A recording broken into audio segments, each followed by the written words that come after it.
నిన్న press meet చూసారా sir? Kalyan గారిది ప్రెస్ మీట్ చూసారా మీరు? కొంచెం పాటలు విన్నాను. ఒక స్టేట్మెంట్ అయితే ఇప్పుడు వైరల్ అవుతుంది. నిన్న నైట్ నుంచి మొత్తం అన్ని సోషల్ మీడియాలో వైరల్ అవుతుంది. అంటే ఒకప్పుడు హీరోలు అడవుల్ని కాపాడితే హీరోలు అయ్యేవాళ్ళు, ఇప్పుడు అడవుల్ని ధ్వంసం చేసి స్మగ్లింగ్ చేసే వాళ్ళు హీరోలు అవుతున్నారు అన్నారు. అంటే దాని వెనకాతల తాత్పర్యం కూడా మీకు తెలిసే ఉంటుంది. తాత్పర్యం ఏం లేదు. ఇప్పుడు ప్రతిదాన్ని మనం అంటగడతాం అనేది అలవాటు చేసుకున్నాం. సో పవన్ కళ్యాణ్ ఓ సినిమా యాక్టర్గా కాదు ఇవాళ. అతను ముఖ్యమంత్రి, ఉప ముఖ్యమంత్రి. అతను ఒక రెస్పాన్సిబుల్ మనిషి. ఇప్పుడు ఎమ్మెల్యే అయ్యాడు, ఉప ముఖ్యమంత్రి అయ్యాడు, రెస్పాన్సిబుల్ మనిషి.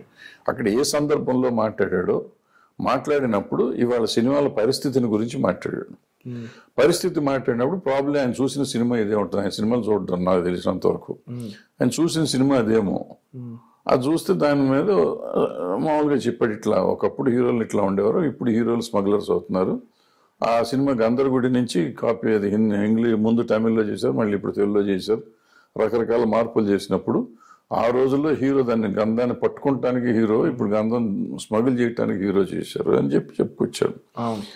అన్ఫార్చునేట్గా ఏంటంటే ఈ ఫ్యాన్స్ అంతా కలిసి ఇప్పుడు పవన్ కళ్యాణ్ అల్లు అర్జున్ మీద కొట్టుకుంటున్నారు.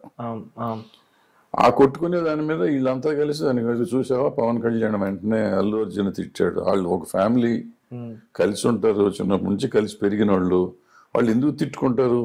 ఒకవేళ నిజంగా తిట్టుకున్నారు అనుకో, మనలాంటి వాళ్ళని కూర్చుని బాబు తప్పు, తిట్టుకోవటం కలిసి ఉండండి అని చెప్పాలి. కానీ విడగొట్టి వాళ్ళని కొట్టుకోండి మేము చూస్తాను, ఏంది దరిద్రం ఇది అని నేను అనుకోవటం. ఆయన అదేం లేదు. అట్లా అనుకుంటే పవన్ కళ్యాణ్ గారు చేసిన సినిమాల్లో కూడా ఆడాలని చాలా చండాలాలు చేసిన సినిమాలు ఉన్నాయి కదా.